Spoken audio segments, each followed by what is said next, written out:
ചന്ദ്രനെ ചുറ്റിയുള്ള ചരിത്ര ദൗത്യത്തിനു ശേഷം ആർട്ടമിസ് ദൗത്യ സംഘം നാളെ ഭൂമിയിൽ തിരിച്ചെത്തും.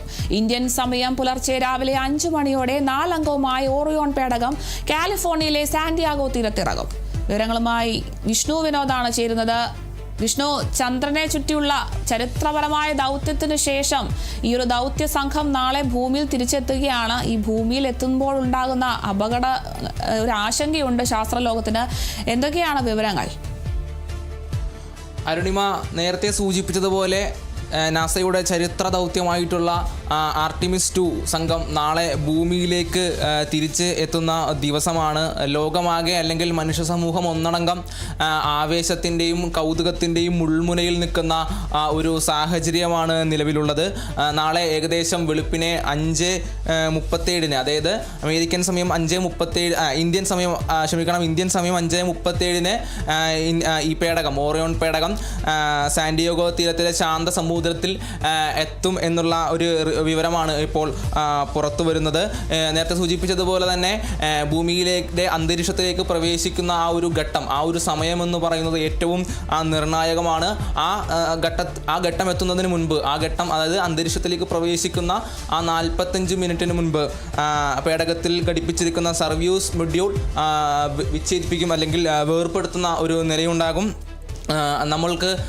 എല്ലാവർക്കും അറിയാവുന്നതാണ്. കാരണം ആർട്ടിമിസ് 1, അതായത് മനുഷ്യനില്ലാ ദൗത്യമായ ആർട്ടിമിസ് 1 ഭൂമിയുടെ അന്തരീക്ഷത്തിലേക്ക് പ്രവേശിക്കുന്ന ആ ഒരു ഘട്ടത്തിൽ അതിൻ്റെ ഹീറ്റ് ഷീൽഡിൽ ചെറിയൊരു ക്രാക്ക് ഉണ്ടാകുന്ന ഒരു പ്രശ്നമുണ്ടായിരുന്നു. പക്ഷേ ദൗത്യം 2 ആർട്ടിമിസ് 2 ആ ഒരു പ്രശ്നം ഉണ്ടാകില്ല, അത്തരത്തിൽ അത് മനുഷ്യൻ്റെ ജീവൻ്റെ ഇതിന് പ്രശ്നമുണ്ടാക്കില്ല എന്നുള്ള ഒരു ഉറപ്പ് നാസ ദൗത്യ സംഘത്തിന് നേരത്തെ നൽകിയിരുന്നു. അതുകൊണ്ട് തന്നെ ആ ഭൂമിയിലേക്ക് അന്തരീക്ഷത്തിലേക്ക് ഇടിച്ചു കയറുന്ന ആ ഒരു ഘട്ടം എന്ന് പറയുന്നത് ഏറ്റവും നിർണായകമായിട്ടുള്ള ആ ഒരു ഘട്ടമാണ്. നാളെ വെളുപ്പിന് 5:37 എന്നുള്ള ഒരു സമയത്തേക്കാണ് സാന്റിയാഗോ തീരത്ത് നമ്മളുടെ ഈ ഓറിയോൺ പേടകം എത്തുന്ന ഒരു നിലയുണ്ടാകുന്നത്. ഈ ഒരു സാഹചര്യത്തിൽ നമ്മൾ കണ്ടതാണ് ഈ ഒരു ചരിത്ര ദൗത്യം. നമ്മുടെ ചന്ദ്രൻ്റെ മനുഷ്യൻ കാണാത്ത മറുവശങ്ങളെല്ലാം പകർത്തി നമ്മളുടെ ഭൂമിയിലേക്ക് അയക്കുന്നൊരു നിലയുണ്ടായിരുന്നു. ആദ്യമേ തന്നെ അവർ പ്രദർശിപ്പിച്ച ആ ഒരു ചിത്രത്തിൻ്റെ പേര് എന്ന് പറയുന്നത്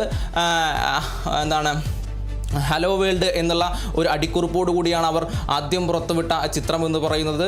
ഇതിനു മുമ്പുള്ള അപ്പോളോ ദൗത്യ സംഘം ഒരു ചിത്രം പുറത്തുവിട്ടിരുന്നത് മാർബിൾ വേൾഡ് എന്നുള്ള ഒരു ചിത്രമാണ് അവർ പുറത്തുവിട്ടിരുന്നത്.